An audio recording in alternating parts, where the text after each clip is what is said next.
नमस्कार दर्शकांनो, माझ्या या चॅनलवर आपले स्वागत आहे.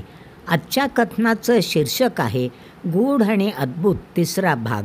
आधी पहिला आणि दुसरा भाग मी केला होता अपलोड. करूया सुरुवात.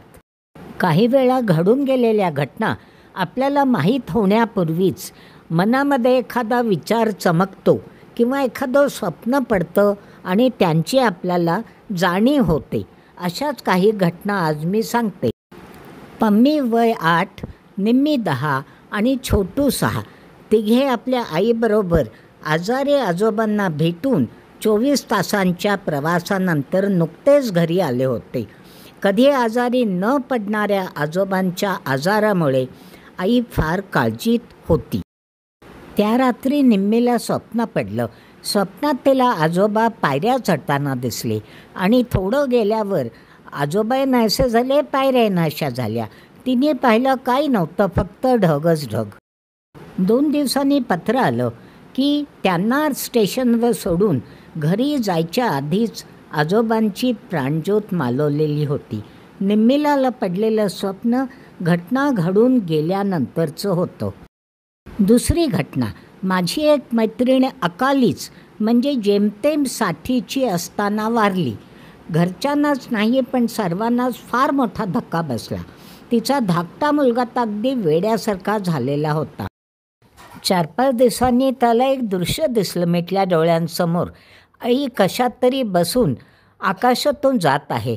तिने मी ठीक आहे अशा अर्थी त्यांना हात केला. आपली आई आहे तिथे आनंदात आहे हे पाहून तो अगदी झपाट्याने नॉर्मलवर आला होता. तिसरी गोष्ट आहे 20व्या शतकाच्या अगदी सुरुवातीच्या काळातली. त्या काळामध्ये प्रवासाची साधनं नव्हती आणि बातम्या मिळायलाही खूप वेळ लागे. एकदा काही अत्यंत महत्त्वाच्या कामासाठी एक शिक्षक त्यांच्या गावापासून मोठ्या शहरात यायला निघाले. ते निघण्याच्या आधी त्यांना दृश्य दिसलं की दरड कोसळून रस्ता बंद झालेला आहे आणि झालं तसंच त्यांना परतावं लागलं होतं. पहिल्या घटनेत पम्मीच्या आईला सत्य कळावं म्हणून सूचक स्वप्न पडलं. दुसऱ्या घटनेत मुलाने दुःखाच्या जास्त आहारी जाऊ नये म्हणून आई जग सोडून गेली तरी आनंदात आहे असं दाखवणारं ते दृश्य होतं. तिसऱ्या घटनेमध्ये मार्ग बंद आहे, जाता येणार नाही हे सांगितलं गेलं. अशा आणखी घटना मी ऐकल्या आहेत आणि वाचल्या आहेत. ह्या घटना लिहिण्यामागचा उद्देश हाच की काही वेळा घटना घडून गेल्यानंतरही त्यांची सूचना अशा प्रकारे मिळते. ह्याचं कारण आता सांगता येत नाही, पण लोकांना अनुभव येत राहतात. आपण बऱ्याचदा अशा गोष्टी ऐकतो, वाचतो. पुष्कळ गोष्टी कल्पित आहेत किंवा अफवा आहेत असं मानलं तरी बऱ्याच घटना सत्य असतात.